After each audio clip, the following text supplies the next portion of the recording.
అందరికీ నమస్తే. ఎంత పెద్ద లీడర్ అయినా సరే జనాల మధ్యలో ఉండి జనాలను పట్టించుకునకపోతే అదే జనాలు తిరగబడతారు. ఈ రోజు నాడు కేటీఆర్ గారిని ఉదాహరణ తీసుకోవచ్చు. ఎందుకంటే నిన్న మున్సిపల్ ఎన్నికల ప్రచారం కోసం సిరిసిల్లకు పోతే అక్కడ ఉన్న జనాలు కేటీఆర్ పై తిరగబడ్డారు. మళ్ళీ ఎలక్షన్లు వచ్చినాయి, ఓట్లు అడగడానికి వచ్చినామని చెప్పేసి. ఎందుకంటే కేటీఆర్ 10 ఏళ్ళు ఇదే చేసిండు. ఎక్స్లో కూర్చొని ఎక్స్ట్రా మాటలు మాట్లాడిండు, యూట్యూబ్ను నమ్ముకొని దౌర్భాగ్య మాటలు మాట్లాడిండు, ఇన్స్టాగ్రామ్లో కూర్చొని ఇష్టం వచ్చినట్టుగా మాట్లాడిండు, ఫేస్బుక్ను నమ్ముకొని పనికి మళ్ళీ మాటలు మాట్లాడిండు. కానీ ఏ రోజు నాడు తెలంగాణ బిడ్డల మధ్యలోకి రాలేదు. అంతెందుకు సిరిసిల్లకు ఓట్లేసిన ప్రజల మధ్యలోకే పోలేదు. ప్రశ్నల వర్షం కురిపిస్తే సమాధానం చెప్పలేక వెనుక తిరిగిండు. రాజకీయ నాయకులు మీరు కూడా ఆలోచన చేసుకోవాలి. ఎంతసేపు మనం ఓట్లేసిన ప్రజలు మర్చిపోయి మనం సంపాదించుకోవాలి, నా పిల్లలు నేను బాగుపడాలని మీ స్వార్థం కోసం చూసుకుంటే ఓట్లేసిన జనాలే రాజకీయ సమాధి కడతారు.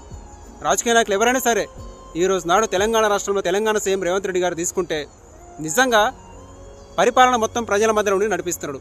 అధికారులకు వచ్చిన కాడ నుంచి ఈ రోజు వరకు కాంగ్రెస్ ముఖ్యమంత్రి కానీ, కాంగ్రెస్ లీడర్లు కానీ, కాంగ్రెస్ మంత్రులు కానీ ప్రతిరోజు నిరంతరం జనాల మధ్యలో ఉండి పరిపాలన నడిపిస్తున్నారు.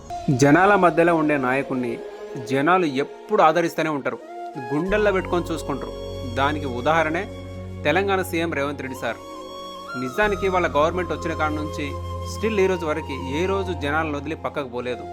నిరంతరం జనాల సమస్యలు తెలుసుకుంటూ జనాల మధ్యలో పరిపాలన సాగిస్తున్నాడు.